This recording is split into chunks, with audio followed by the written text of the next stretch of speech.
Bismillahirrahmanirrahim. Assalamualaikum warahmatullahi wabarakatuh. Sampurasun, sobat ngariksa, ngaji manuskrip bareng kelas A.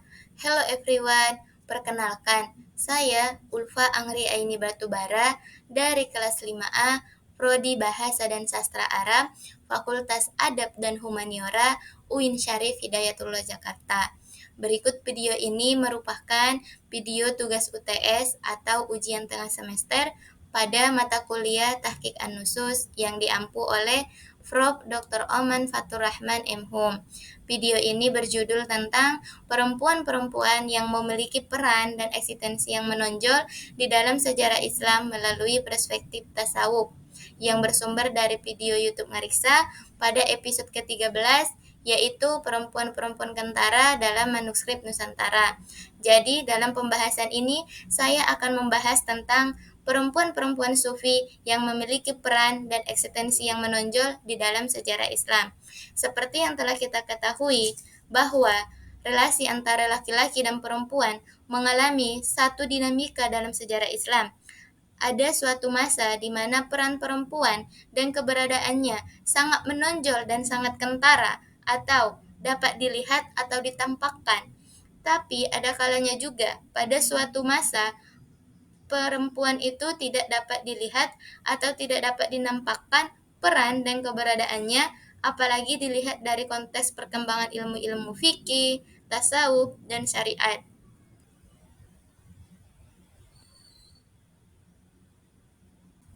Dalam pembahasan ini, saya akan membahas satu manuskrip yang berjudul Zikru An-Niswatul Muta'abbidat As-Sufiyat, yang menceritakan tentang perempuan-perempuan yang muta'abbidat, yang ahli ibadah, yang termasuk ahli sufi, yaitu perempuan-perempuan sufi secara spiritualitas, kualitas keagamaannya itu memiliki kualitas yang sangat tinggi. Nah, manuskrip ini dikarang oleh Abu Abdurrahman As-Sulami Muhammad ibnu Husain ibnu Muhammad pada abad ke-10, yaitu menceritakan tentang mendaftarkan semacam biografi atau semacam tobakot perempuan-perempuan sufi. Dan melihat dari relasi antara laki-laki dan perempuan dalam tradisi Islam, dapat kita lihat dari keseimbangan atau kesetaraan antara laki-laki dan perempuan itu di dalam perspektif tasawuf atau di dalam perspektif spiritual. Nah, di dalam agama Islam dan agama lain mempunyai dua aspek, yaitu aspek yang bersifat lahir dan aspek yang bersifat batin. Siapa sih perempuan-perempuan yang bisa dikategorikan sebagai sufi itu? Nah, pada umumnya, masyarakat umum itu mengetahui perempuan-perempuan yang bisa dikategorikan sebagai sufi adalah Rabiah al-Adawiyah.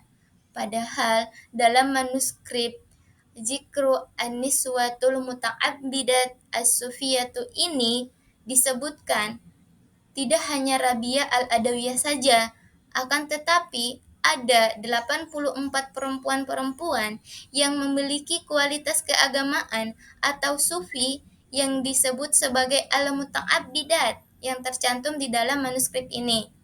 Nah, kenapa masyarakat umum mengetahui hanya Rabiah al-Adawiyah saja? Nah, itu penyebabnya adalah karena persoalannya sumber-sumber itu tidak banyak diakses atau dimunculkan atau ditampakkan atau diperlihatkan seperti itu. Manuskrip Zikru An-Niswatul Muta'abbidat As-Sufiyat ini pernah dinyatakan hilang oleh para sarjana, termasuk oleh Anne Marie Simo, yaitu seorang sarjana pengkaji sufi. Nah, akan tetapi pada tahun 1991, manuskrip ini ditemukan oleh seorang filolog muhakikik yang bernama Ad-Duktur Muhammad At-Tohani. Beliau menemukan manuskrip ini di perpustakaan di Saudi, yaitu dalam sebuah mahtutot As-Sulaimana yang terdapat karya-karya As-Sulaimana termasuk manuskrip ini yang sudah pernah dinyatakan hilang, padahal manuskrip ini sangat penting karena bukan Rabia Adawiyah saja perempuan-perempuan sufi pada tradisi Islam, tetapi ada 84 perempuan yang memiliki eksistensi dan peran menonjol dalam tradisi Islam. Menonjol atau tidaknya eksistensi dan peran perempuan itu tergantung diangkat atau tidak oleh penulis sejarah.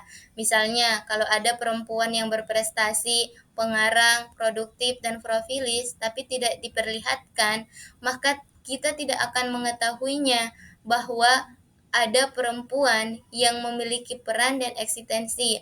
Seperti contoh dalam buku Women in Islam yang menjelaskan fenomena bahwa seringkali dalam sejarah perempuan yang menonjol atau berprestasi itu dianggap sebagai menonjolnya di balik jubah laki-laki, seperti istilah di balik laki-laki yang sukses ada perempuan yang hebat. Dalam buku tersebut tercantum kutipan yaitu dalam perjalanan sejarah Islam pernah ada perempuan-perempuan yang sangat mempengaruhi suami-suaminya yang menjadi pemimpin atau anak-anaknya dalam urusan politik. Dan contoh lainnya itu adalah Ibnu Arabi, sangat terpengaruh karya-karyanya itu oleh pertemuannya dan perkenalannya dengan perempuan yang sangat ia hormati dan ia muliakan. Dalam manuskrip ini, As-Sulami menjelaskan bahwa menurut At-Tuhani dalam manuskrip Zikru An-Niswatul Muta'abbidat As-Sufiyat wa fir risalati, dan terdapat dalam risalah ini Thoriqatul Lugawi, terdapat anomali bahasa atau keanehan bahasa. Wahia istamalu ustaz fi sifatil inas bigoirita, yaitu penggunaan kata ustaz kepada perempuan dengan ketiadaan tamarbutoh di akhir katanya. Nah, kalau kita kan memanggil perempuan itu dengan kata ustajah, di akhir katanya itu ada huruf tamarbutoh. Sedangkan As-Sulami menjelaskan perempuan itu dipanggil dengan kata ustad dan tidak ada huruf tamarbutoh di akhir katanya. Qala fi tarjamatil abidah, dan As-Sulami juga menjelaskan Hukaimatul ad-Damaskukiyah wa kanat ustad Robi'ah wa sahibiha. Hukaimah ad-Damaskukiyah ini adalah ustadz bagi Robi'ah dan teman baginya. Nah, jadi si Hukaimah ad-Damaskukiyah ini merupakan ustadz dan sahabat bagi Rabi'ah al-Adawiyah. Selanjutnya, waqala hakiyan an Junnun al-Misri yasiful abida Fatima an-Naisaburi hiya waliyatun min awliyaillahi azza wa jalla wa hiya ustaz. Dan selanjutnya As-Sulami menjelaskan bahwa ketika menceritakan sufi laki-laki yang terkenal yaitu Junnun al-Misri menyebutkan bahwa Fatimah an-Naisaburi ini adalah wali dan aulia Allah Azza wa Jalla, dan dia merupakan guru bagi Junnun al-Misri, yaitu sufi laki-laki yang terkenal. Nah, jadi Fatimah an-Naisaburi ini adalah guru Junnun al-Misri, yaitu seorang sufi laki-laki yang terkenal.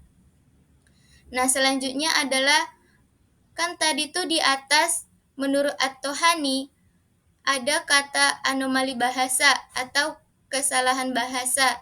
Sedangkan menurut Cornell itu bukan anomali atau kesalahan bahasa, tapi itu adalah konteks dalam tradisi sufi bahwa perempuan itu sama saja dengan laki-laki. Dan menurut Cornell bahwa At-Tuhani itu tidak cukup sensitif dan tidak terlalu familiar dengan tradisi sufi. Nah, jadi menurut Cornell itu bukanlah anomali atau kesalahan bahasa, tetapi itu adalah konteks dalam tradisi sufi bahwa perempuan itu sama saja dengan laki-laki. Menariknya manuskrip Zikru An-Niswatul Muta'abbidat As-Sufiyat ini memiliki 3 hal yang menarik. Yang pertama, pernah hilang lalu ditemukan. Seperti yang telah dijelaskan tadi, bahwa manuskrip ini pernah dinyatakan hilang oleh seorang sarjana sufi yang bernama Ade Mario Simo dan lalu ditemukan kembali oleh Ad-Duktur Muhammad At-Tohani di sebuah perpustakaan di Saudi. Terus yang kedua adalah bersumber pada abad ke-10 yang ternyata menggambarkan ada 84 perempuan sufi yang bukan Rabia Adawiyah saja. Terus yang ketiga, mempunyai cara pandang bahwa perempuan itu sama dengan laki-laki dari segi bahasa. Nah, berikut ini adalah merupakan contoh perempuan yang memiliki peran dan eksistensi dalam tradisi Islam kecuali Rabia al-Adawiyah. Kan tadi disebutkan dalam manuskrip Zikru An-Niswatul Muta'ammidat As-Sufiyat ini terdapat 84 perempuan yang memiliki peran dan eksistensi dalam tradisi Islam. Nah, ini adalah urutan ke-30, yaitu Fatimah An-Naisaburi. Fatimah An-Naisaburi ini termasuk perempuan yang al-mutaqaddimin, gelombang-gelombang ulama dari masa lalu klasik. Terus yang kedua termasuk tokoh yang ilmunya mumpuni sekali sampai makrifat. Terus yang ketiga, Fatimah An-Naisaburi ini adalah disebutkan Yazid Al-Bustami memuji kehebatan Fatimah An-Naisaburi ini.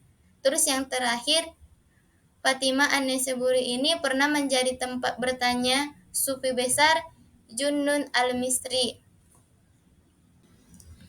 Toyib, mungkin sampai di sini yang dapat saya sampaikan dari hasil pemaparan materi saya, yaitu tentang perempuan-perempuan yang memiliki peran dan eksistensi dalam tradisi Islam melalui perspektif tasawuf. Kurang dan lebihnya saya mohon maaf dan masih terdapat sekali banyak kesalahan dalam penyampaian saya. Dan saya akhiri pemaparan saya ini dengan mengucapkan syukran kasiron. Wassalamualaikum warahmatullahi wabarakatuh.